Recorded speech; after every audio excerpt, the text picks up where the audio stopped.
Alhamdulillah, wa bihi nasta'inu ala umuri dunya waddin wa ala alihi wa sahbihi wa man tabi'ahum bi ihsanin ila yaumiddin. Asyhadu an la ilaha illallah wahdahu la syarikalah wa asyhadu anna Muhammadan abduhu wa rasuluh alladzi la nabiyya ba'dah. Alhamdulillah, di hari Jumat ini kita kembali lagi di dalam majelis di waktu maghrib. Setelah di hari sebelumnya karena ada uzur ya, di hari Kamis sempat tertunda karena ada diskusi pemuda ya. Alhamdulillah kita di hari ini bisa melanjutkan kembali pembahasan mengenai fikih yang kita lanjutkan dari pembahasan tata cara sholat.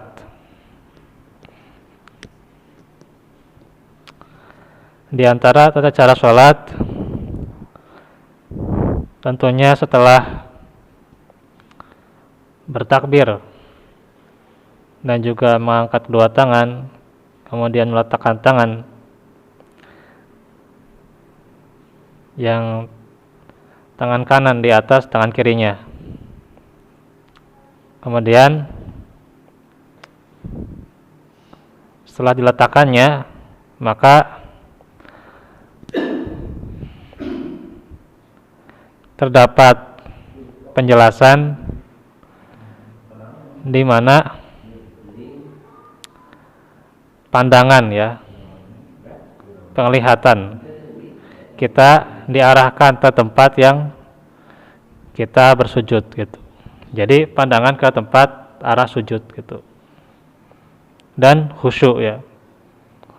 Artinya selama sholat ya, maka dianjurkan pandangan itu ke tempat sujud ya.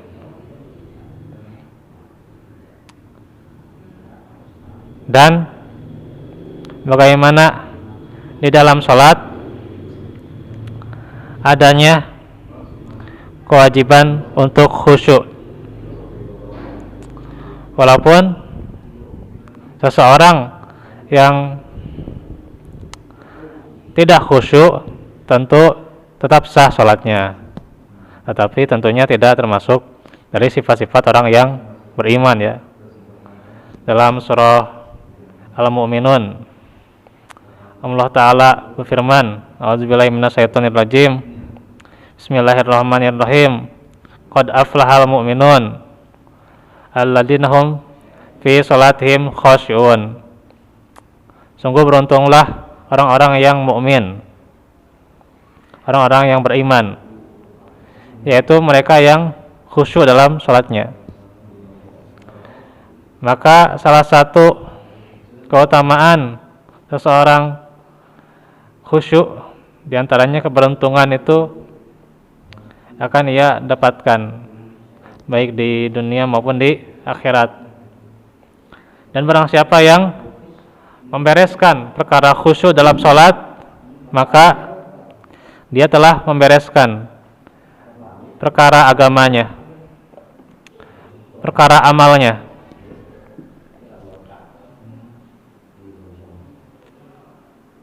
Nah, itu tentang sujud dan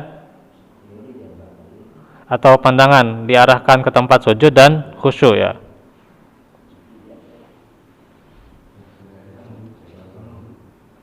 Karena itu saat sholat beliau menundukkan kepala dan mengarahkan pandangannya ke tanah, sebagaimana hadis riwayat Al-Baihaqi dan Al-Hakim.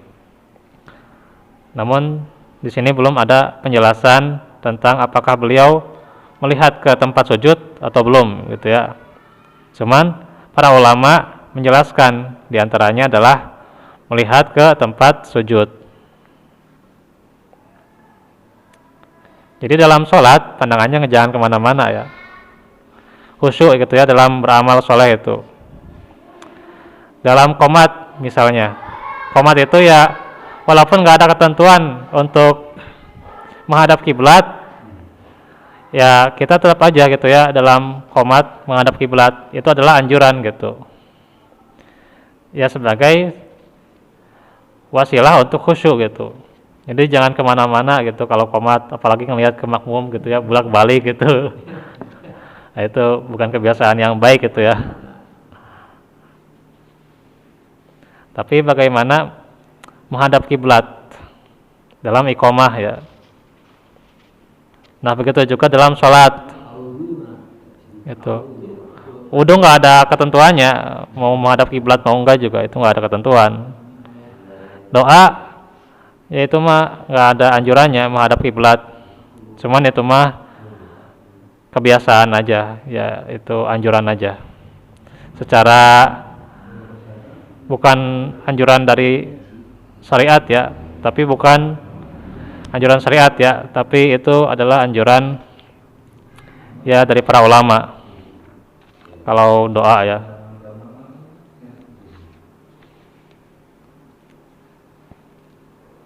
Artinya ya silakan aja doa tidak menghadap kiblat ya. Karena nggak ada ketentuannya. Yang jelas jangan mengkhususkan doa harus menghadap kiblat. Nah, itu yang salah gitu.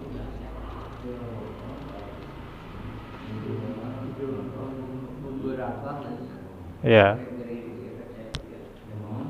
Kemudian hadis yang kedua. Saat masuk ke Ka'bah, pandangan beliau tidak bergeser dari tempat sujud hingga usai sholat. Jadi ditunjukkan juga di sini. Nah, ini sudah ada ya petunjuknya dalam hadis riwayat Al-Baihaqi dan Al-Hakim dan dinyatakan sahih. Walaupun ini diperselisihkan ya. Tapi masyhur ini dinyatakan sahih ya. Bagaimana pandangan beliau tidak bergeser dari tempat sujud. Jadi ketika sholat hingga selesai ke tempat sujud ya pandangannya.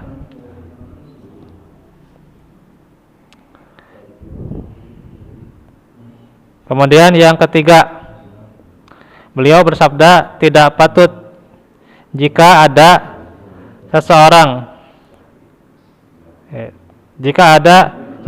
atau sesuatu di rumah yang bisa mengganggu orang sholat. Hadis riwayat Abu Daud dan Ahmad dengan sanad yang sahih ya. Jadi tidak patut ada yang mengganggu dalam sholat ya.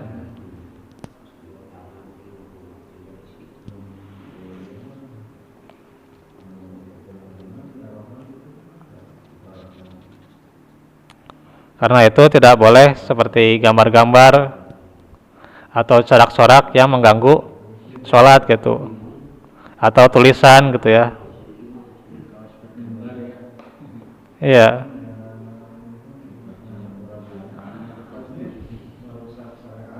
Maka itu tidak patut ada dipakai, misalnya kan baju ada tulisan-tulisannya gitu ya. Walaupun tulisannya agamis gitu ya. Tulisannya agamis kan di belakang bajunya. Walaupun agamis ataupun misalnya tulisan biasa, kalau mengganggu sholat ya itu bahaya itu ya.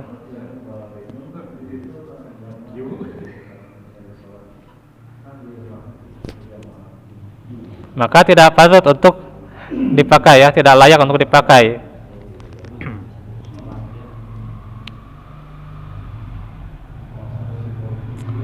Atau misalnya suara-suara ya, entah itu suara musik gitu ya, atau suara lagu mengganggu sholat gitu ya. Itu. Jadi nggak tahu zaman sekarang itu ya aneh gitu. Orang ada yang sholat nyetel aja itu ya, lagu gitu ya, nyetel musik gitu. Ada yang sholat gitu, nyaman-nyaman aja gitu. Padahal itu kan ganggu sebenarnya. Ganggu itu ya. Ya apalagi kan suaranya tarik gitu kan, dengan keras gitu. Itu kan sangat mengganggu.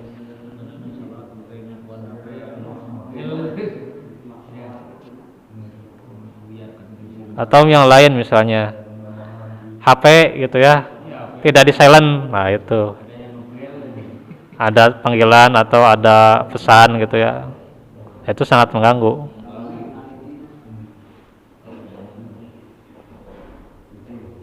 Nah itu ya, jadi fokus ya dalam sholat itu.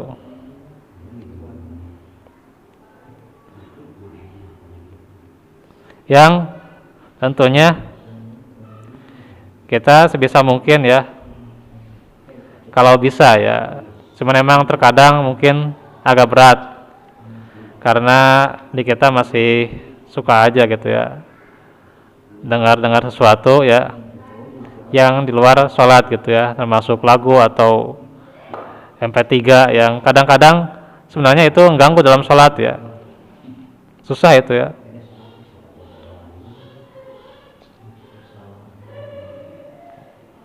Maka ketika ada gangguan itu tidak layak ya sebenarnya di setel atau gimana gitu ya, dikerjakan, dipakai gitu ya gitu. Nah gitu. Jadi tidak layak ada sesuatu yang mengganggu dalam sholat. Ini riwayat Abu Daud dan Ahmad dengan sanad yang sahih. Dan ada larangan ya, mengarahkan pandangan ke langit ya, ke atas.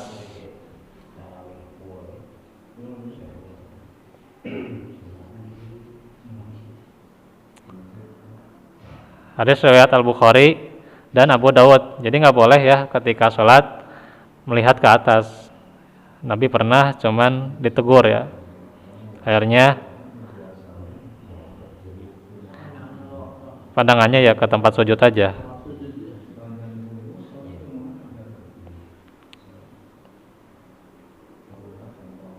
Nah ini nih ada hadisnya nih. Beliau menegaskan larangan ini. Sampai-sampai beliau bersabda, hendaklah kaum-kaum berhenti mengarahkan pandangan ke langit saat sholat, atau pandangan mereka tidak kembali lagi. Riwayat yang lain menyebutkan atau pandangan mereka tidak akan dapat lagi, atau pandangan mereka disambar. Waliyadzubillah. Hadis riwayat Al-Bukhari dan Muslim. Nah itu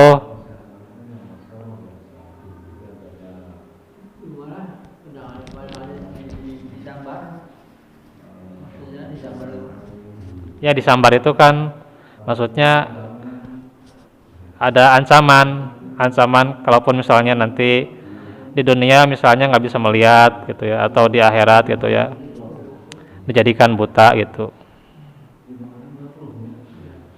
atau ya bisa secara batin ya pandangannya tidak mendapat hidayah gitu kan, maka itu juga termasuk ya, tidak mendapat hidayah. Nah itu juga kan pandangannya termasuk itu tidak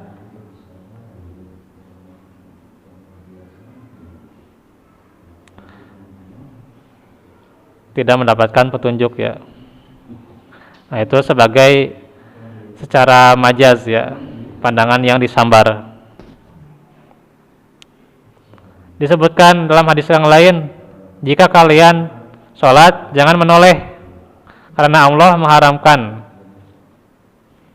dan Allah mengarahkan wajahnya ke wajah hambanya. Jadi ini maksudnya secara majaz ya, Allah mengarahkan wajahnya ke wajah hambanya saat ia sholat, selama tidak menoleh gitu ya. Sifat wajah bagi Allah itu memang ada ya, dan itu adalah secara zahir. Kita harus mengimaninya, ada sifat wajah ya, tidak ditakwil. Nah itu juga bagaimana sifat basir ya, melihat gitu. Artinya secara pemahaman bagaimana khusyuk ya. Nah ini hadis riwayat Tirmizi dan Al-Hakim, keduanya menyatakan hadis ini sahih. Nah, terus beliau juga bersabda tentang menoleh saat sholat, ya.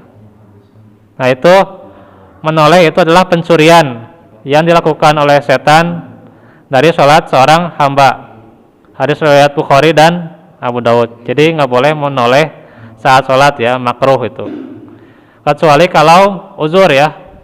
Uzur misalnya ada yang masbuk, ya. Ya kalau dia terpaksa menoleh gitu, ya, supaya melihat masbuknya atau makmumnya, ya itu tidak apa-apa karena terpaksa, ya. Kemudian misalnya menoleh ada orang yang akan masuk gitu, ya, maka dalam sholat sunnah, ya, itu ada tamu gitu kan. Cuman kita lebih dianjurkan, ya, kalaupun misalnya agar tidak menoleh, maka keraskan suaranya atau takbirnya atau suara suratnya, misalnya kalau membaca surat dan sebagainya, dikeraskan gitu, ya, supaya oh ini tamu ini paham gitu, ya, kita sedang sholat. Tapi kalau sedang sholat sunnah, ya boleh dibatalkan, ya, boleh, ya. Kalau sholat wajib tidak bisa, ya, dibatalkan, ya. Sholat sunnah silakan batalkan. Karena ada seorang di zaman dahulu itu Juraij, ya, itu kan gara-gara ibunya tidak disambut 3 kali gitu, ya. Jadi ibunya ngetrok gitu, ya, mengucapkan salam tapi tidak dijawab, hingga akhirnya 3 kali. Saat itu Juraij sedang sholat, sampai ibunya mendoakan, ya Allah, janganlah engkau matikan anakku sebelum melihat zina gitu, ya. Nah itu, jadi sebelum melihat perempuan yang berzina gitu.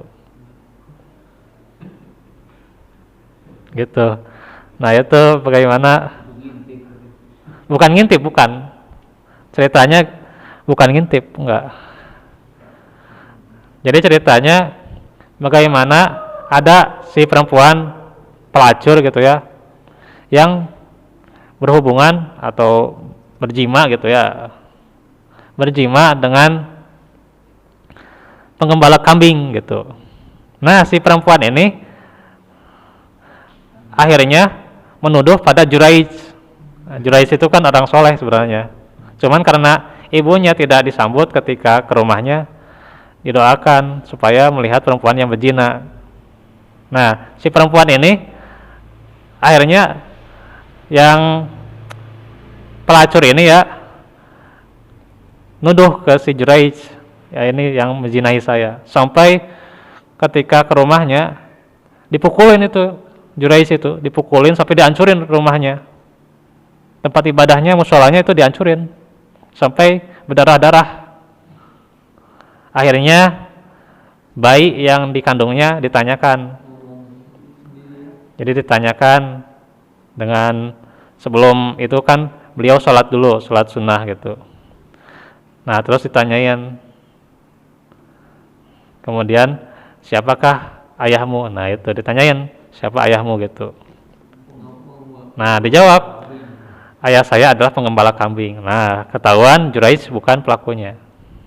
Tapi di situ bagaimana bisa diambil hikmah kalau sholat sunnah bisa dibatalkan gitu.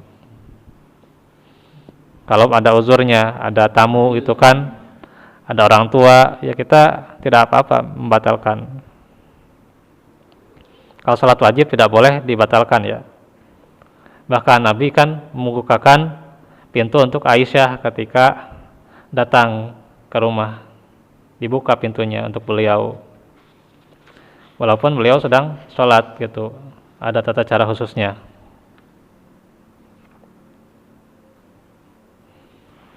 Karena itu bagaimana menoleh itu makruh, ya, tapi dibolehkan saat waktu tertentu, ya. Kemudian sabda beliau yang lain, Allah terus mengarahkan wajah kepada seorang hamba saat ia sholat, selama ia tidak menoleh. Jika memalingkan wajah, Allah pun berpaling darinya. Jadi kalau dia tidak fokus, maka Allah juga tidak tidak akan melihatnya gitu. Hadis riwayat Abu Daud dan lainnya disahihkan oleh Ibnu Zaimah dan Ibnu Hibban. Karena itu beliau melarang 3 hal dalam sholat ya. Pertama nih, jangan sholat itu seperti gerakannya cepat ya, seperti ayam mematuk gitu ya. Jadi gitu, ayamnya mematuk kan gitu, cepat gitu ya. Iya. Ayam mematuk makanan kan cepat gitu. Nah ini yang ruku sujudnya cepat, nah itu sebenarnya dilarang itu ya, nggak boleh itu.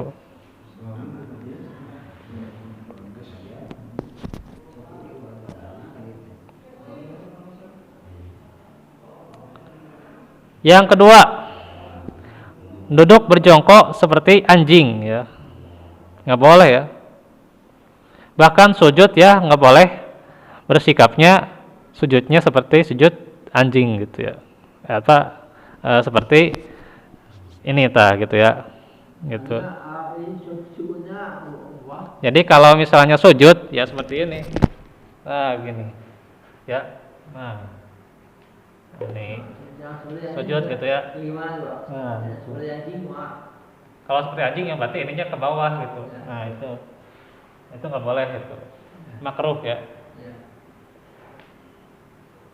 Makruh sujudnya membentangkan tangan sampai lengannya ke tanah, itu makruh karena itu seperti anjing gitu. Nah itu seperti duduknya anjing gitu ya, nggak boleh itu ya, sujud seperti itu. Jadi yang dibentangkan itu cuma ininya aja ke sini ya, ke tanah gitu. Nah jadi ke tempat sujud itu ini yang dibentangkan ya, jangan sampai ke lengan, ini aja gitu. Nah seperti inilah kurang lebih ya. Nah gini tuh. Jadi yang ke bawah itu ininya aja, telapak tangan, jangan sampai lengan, jangan gini, tapi gini.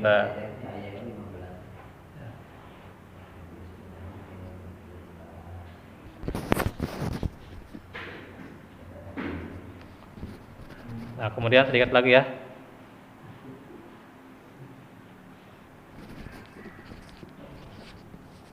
Nah terus barusan sampai, nah juga yang dilarang oleh Nabi adalah menoleh seperti serigala. Nah, itu juga nggak boleh ya. Menoleh seperti serigala itu nggak boleh dalam sholat ya. Hadis riwayat Ahmad dan Abu Ya'la. Nah beliau bersabda, sholatlah seakan-akan itulah sholat terakhirmu. Jadi kita harus sangat khusyuk ya dalam sholat. Anggaplah sholat itu bisa jadi sholat terakhir kita. Anggaplah amal itu bisa jadi amal yang terakhir buat kita, sehingga kita semaksimal mungkin, khusyuk mungkin dalam beramal, seolah-olah engkau melihatnya. Nah itu ihsan ya, makna ihsan. Jadi seolah-olah ya, bukan arti melihat secara zahir ya, bukan. Tapi bagaimana seolah-olah berarti ya meyakini. Jika engkau tidak melihatnya, maka yakinlah dia melihatmu. Nah itulah ihsan. Ibnu Majah dan Ahmad ya, disahihkan oleh Al-Haytami Al-Faqih ya. 4 hadis lagi paling. Kemudian beliau bersabda, apabila tiba waktu sholat bagi seseorang lalu ia berwudu, khusyuk dan ruku dengan baik, maka hal itu telah menghapus dosa-dosa sebelumnya, selama ia tidak melakukan dosa yang besar. Ya, jadi sholat itu setiap waktu sholat ya, sholat ke sholat yang lain itu penghapus dosa ya. Dan itu berlaku sepanjang masa. Hadis riwayat Muslim. Kemudian suatu ketika Nabi sholat menggunakan baju panjang bergambar. Lalu beliau menatap sekilas gambarnya. Itu cuma sekilas ya. Selesai sholat beliau mengatakan, berikanlah baju gamisku ini kepada Abu Jaham dan berikanlah aku baju yang tebal Abu Jaham, karena baju ini adalah yang melalaikan sholatku. Jadi nggak boleh itu ya. Riwayat yang lain menyebutkan aku melihat gambarnya, jadi melihat gambar gitu, hampir saja melalaikanku. Hadis riwayat Bukhari, Muslim dan Malik. Kemudian dari Aisyah radhiyallahu anha, memiliki kain bergambar yang dipasang di lubang angin. Jadi kainnya bergambar ya. Dikatakan itu juga hordeng. Ketika Nabi sholat menghadap ke kain itu ya, maksudnya kan hordengnya itu kan di depannya gitu. Beliau bersabda, jauhkan ini dariku. Sungguh gambarnya terus terbayang-bayang ya, terus terngiang-ngiang dalam sholatku. Ada riwayat Bukhari dan Muslim. Ini juga menjelaskan tidak boleh ada yang bergambar ketika sedang sholat. Dan yang terakhir hadisnya, tidak ada sholat yang sempurna saat ada makanan dihidangkan ataupun ketika menahan kencing dan berak. Jadi saat itulah kita ada makanan yang dihidangkan, kitanya benar-benar lapar gitu ya, udah dihidangkan, nah itu makan aja dulu ya gitu. Kemudian misalnya ketika ada mau kencing, mau berak gitu ya, mau keluar angin, jangan ditahan-tahan, keluarkan aja gitu ya, supaya tidak mengganggu khusyuan. Itu kemudian nanti kita berwudu lagi, bertoharoh lagi ya untuk sholat. Ada riwayat Al-Bukhari dan Muslim. Nah itu sekian bagaimana kajian kita tentang mengarahkan pandangan ke tempat sujud dan khusyuan dalam sholat. Walafu minkum, besok kita lanjut ya pembahasan yang tertunda tentang akhlak Nabi ya. Allahu a'lam. Subhanakallahumma bihamdik asyhadu an la ilaha illa anta astaghfiruka wa atubu ilaik. Wa akhiru da'wana alhamdulillahi rabbil alamin.